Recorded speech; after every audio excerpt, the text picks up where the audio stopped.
Face aux défis auxquels l'économie mondiale est confrontée aujourd'hui, la Chine s'impose comme le porte-drapeau en termes de promotion de la libéralisation et de la facilitation du commerce et de l'investissement.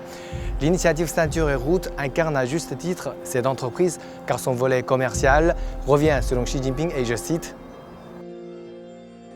à augmenter l'offre effective pour stimuler la demande nouvelle et rééquilibrer l'économie mondiale. De 2013 à 2018, 75 zones de coopération commerciale dans le cadre de cette initiative ont été établies hors de Chine, contribuant à la création de 244 000 emplois. Plus de 80 milliards de dollars d'investissements directs chinois ont été injectés dans les pays riverains, avec une contribution aux recettes fiscales des pays hôtes à hauteur de 2 milliards de dollars. Les entreprises chinoises ont pris en charge des travaux à forfait dans ces pays pour une valeur contractuelle de 500 milliards de dollars.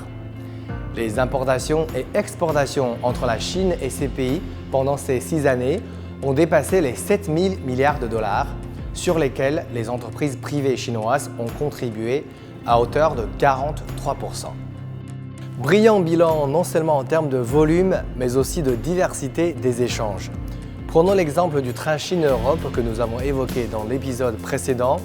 Le fret, qui au début se limitait principalement aux produits électroniques tels que les ordinateurs et les téléphones portables, s'est progressivement étendu aux vêtements, céréales, vins, voitures et accessoires, ainsi qu'à d'autres produits de consommation courante.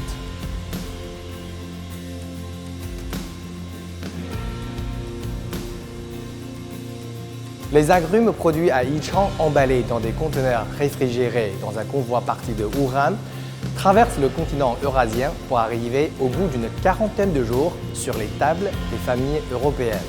En retour, la bière allemande, l'avoine russe et l'huile de Kartam du Kazakhstan, grâce au même train, apparaissent sur les rayons des supermarchés chinois. Quoi de mieux pour illustrer cette évolution que les propos suivants du président chinois? Le 10 avril 2018, à l'ouverture du Forum asiatique de Boao, Xi Jinping réitère: nous devons faire de l'initiative Ceinture et Route la plus vaste plateforme de coopération internationale en phase avec la mondialisation économique et la mettre à profit pour le bien-être des peuples du monde.